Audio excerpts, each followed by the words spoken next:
Hello there friends, welcome back to another episode of Generation Tech. My name is Alan. Most young Star Wars fans want to be like Luke Skywalker, flying X-Wings, blowing up Death Stars, saving the galaxy from the Empire and Sith tyranny, and dueling your very abusive father, who actually really did care about you, but had no idea you existed, which is why he couldn't attend all of those grab ball games and school recitals, and when he finally does find out the truth that you are alive, he embraces you with love.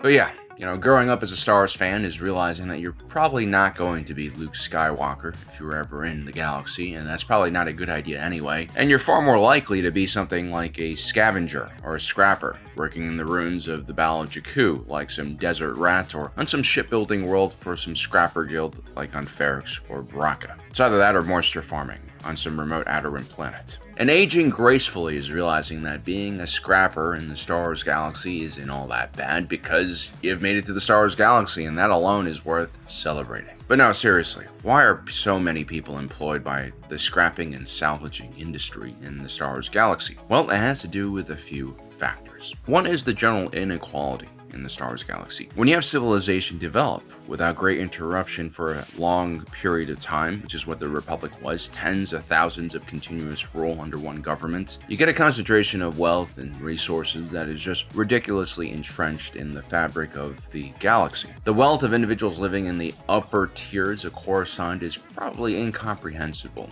to most people. Such inequality really limits economic growth opportunity for those who are not born into the right families on the right planets in the galaxy. In the Galactic Republic, most of that wealth is concentrated in the core regions and gradually disappears once you reach the peripherals. And that gap, that inequality between the core regions and the Outer Rim is extreme. Like most things in the Star Wars galaxy, it makes the inequality in America look utopian in comparison, which creates this effect where in Star Wars, one man's trash is really another individual's treasure. You see this laptop right here. You've probably seen it in most of my videos in the last few years. It's a Asus Zephyrus G14. And other than this laptop, a microphone, and a camera, that's basically all I carry as I'm going on my adventures. And I've long learned that having less gives you more opportunities to do things, especially when you're, being chased by Jedi Sentinels in the Judicial Department for some, not really that sketchy lightsaber sales you've made in the past. I use this laptop because it's very compact and powerful. It has a dedicated graphics card so that I can play video games and also edit. That more than makes up for the shoddy build quality. But a laptop like this ultimately ends up being very expensive because of the miniaturization of a lot of these components. This laptop is made by the Taiwanese and it has hundreds of different parts made from resources mined and processed from all around the world. The aluminum magnesium alloy used for the chassis most likely comes from bauxite mined in Australia. The magnesium probably comes from China. The circuit boards inside have copper, nickel, tin, cobalt, gold. Chile and Peru are the lead producers in copper. A good amount of nickel and tin comes from Indonesia, and cobalt mostly comes from the Democratic Republic of Congo, which I'm sure is ethically mined. It's truly a modern miracle that we have such a connected world with such complicated supply chains that are able to take raw materials, get them processed, and eventually have them arrive to the shores of a tiny island nation where my laptop is made. It's a system that really does value the end consumer.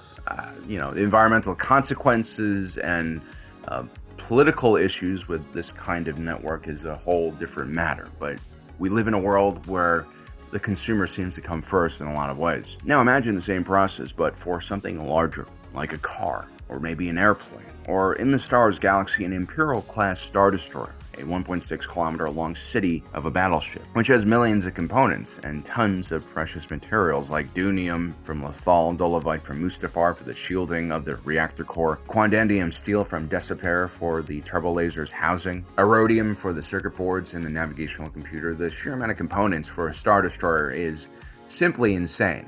We don't really have anything comparable here on Earth to the complexity of this vessel. The distance those materials have to travel from various planets across the galaxy is even more impressive. Logistics, supply chains, and the galactic economy, these are the things that actually matter far more than the clashing of extreme religious cults like the Jedi and Sith. This is what runs the galaxy. Now, this laptop costs anywhere from $1,000 to $2,000, depending on what your configuration is, and let's say it dies, as it often does. Build quality is not always that great with these kind of smaller laptops, and this thing has a faulty battery.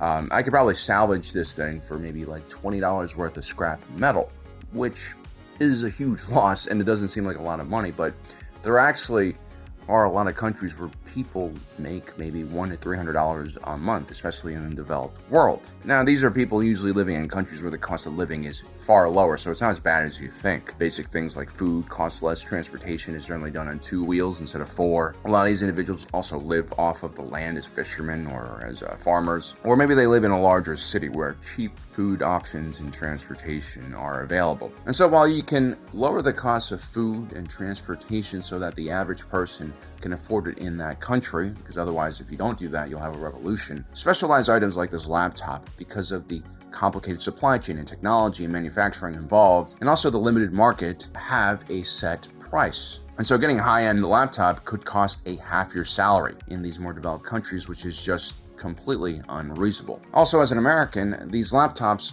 are oftentimes cheaper because of a lack of import taxes, low sales taxes, and just a more developed consumer economy where there's more demand for these kind of products. This increases an American's purchasing power and also lowers the cost of these laptops. This might be why I've never broken apart a laptop and scrapped it for metal. I mean, first, I don't even have the knowledge to break down all of these various components. And getting $20 for an effort that might take me multiple days because I'm kind of a moron is just not worth it for me, because, time is now my most precious commodity. But for someone making $300 a month, $20 is worth a few hours of labor. And heck, you could even make it a profession and get good at identifying parts and have the right tools and buyers for the metal you harvest. You can eventually scale up that operation, buy more used laptops, and make it into a business and profit. And actually, if you do get a laptop like mine, which most likely just has a faulty battery, you can still sell individual components, including the RAM chips, hard drive, CPU, and of course the GPU. More and more people now rebuild laptops or are looking for spare parts to fix laptops. And that can net you maybe like a few $100s, which is kind of nice. But again, there's a lot of work involved, a lot of knowledge involved here. But with the right knowledge, skill set, motivation, you can turn anything into a business. But the thing is, in a developed economy, you might just go out and take a service job and make the same amount of money instead of having to do this whole complicated process. But in a developing country where service jobs pay you maybe a fraction of what we're talking about here, you're gonna have a lot more people get into the recycling industry as a result. Now imagine the same type of dynamic but in the Star Wars galaxy. And instead of taking a look at a laptop, let's take a look at the Imperial class Star Destroyer. Forget about just scrapping hull plating. Just think about how many expensive and valuable components are inside of this thing. The Imperial NS9 Starpath unit that Cassian Andor was trying to sell to Luthen Rael was valued at close to 40,000 credits, which is at least several months, if not years, worth of pay for most folks in the Outer Rim. Cassian probably only understood how valuable this component was because he grew up on Ferrix, an entire planet that was devoted to breaking apart decommissioned starships. And believe it or not, the Empire was most likely paying Ferrix to take these decommissioned ships off of their hands, or at least they were waiving salvage rights. Because contrary to popular belief, you can't just throw away military equipment. It's actually a terrible idea to do something like that. For one, these ships can fall into the wrong hands, which the Empire definitely doesn't want happening. And so you can't just abandon them on a random planet. There are also all sorts of hazardous waste materials on these planets that had to be emptied out, which I'm sure local populations didn't want to deal with. And so from a security and environmental point of view, decommissioning war vehicles can be quite costly. In recent years, our government has been sending a lot of military equipment over to Ukraine, and a lot of Americans are kind of PO'd about that because there's this belief that a lot of taxpayer money, a lot of cash is getting handed directly to the Ukrainians, but it's actually far more complicated than that. As a matter of fact, a lot of the aid is coming in the form of older American vehicles that are already decommissioned or on their way to being retired. We're talking about things like the Vietnam-era M113 armored personnel carrier. These were all decommissioned, waiting in some desert, and taxpayers were actually paying for their storage. Even the famous Bradley infantry fighting vehicle, which has been saving a lot of lives over there, were mostly built in the 90s and have been in the process of being replaced for decades. And more importantly, the U.S. Army will be getting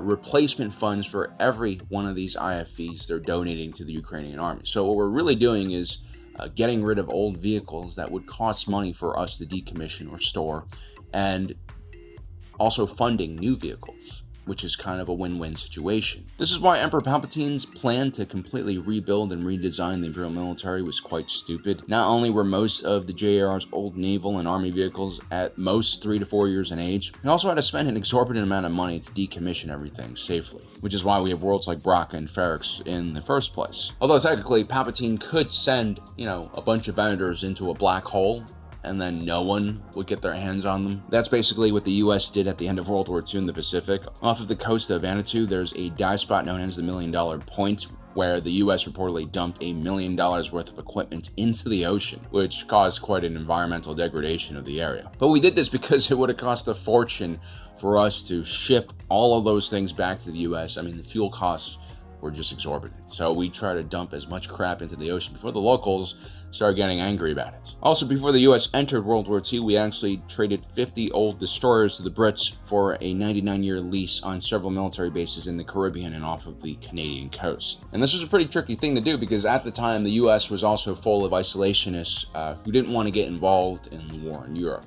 History repeats itself quite a lot. But this was a win-win. We didn't have to worry about decommissioning all of those old destroyers, which allowed us to ramp up production of our own Pacific fleet just in time for the war against the Japanese. And at the same time, those old destroyers helped escort supply convoys across the Atlantic that helped the British stay afloat. But Palpatine didn't send these Venators into a black hole because of the inherent value in these ships. These things were also massive, almost a kilometer long. A lot of the materials that were scrapped, along with even some of the components, could be repurposed for the new Imperial Navy. This is quite common practice in Star Wars. Take a look at the New Republic Starhawk. That was an entire class of battleships that included entire sections of Imperial-class Star Destroyers that were captured in the hundreds during the late stages of the Galactic Civil War. And scrapping ships did create a ton of jobs that were ultimately connected to the Imperial military-industrial complex. And jobs create political stability, which Palpatine wanted. A porg in every pot, a speeder in every garage. A 1 kilometer long Venator-class Star Destroyer had enough components on it that could be stripped and sold to feed an entire town of thousands for a few years. And if you take a look at a world like Ferrix, there were entire economies built around salvage. First, you had all the salvage workers and scrappers like Brasso, who did the actual shipbreaking. But then you also had dozens, if not hundreds, of salvage yards, who employed a bunch of individuals who shifted through all the components that were scrapped and identified the parts that were actually valuable. I'm sure salvage yards had their own expertise and specialized in certain components. Bix Calane's family owned one of these salvage yards, and so did Salman Pak's family. And while the Empire probably brought things from them like recycled hull plating and conduit wiring systems, there's also a market for repair and black market sales as well,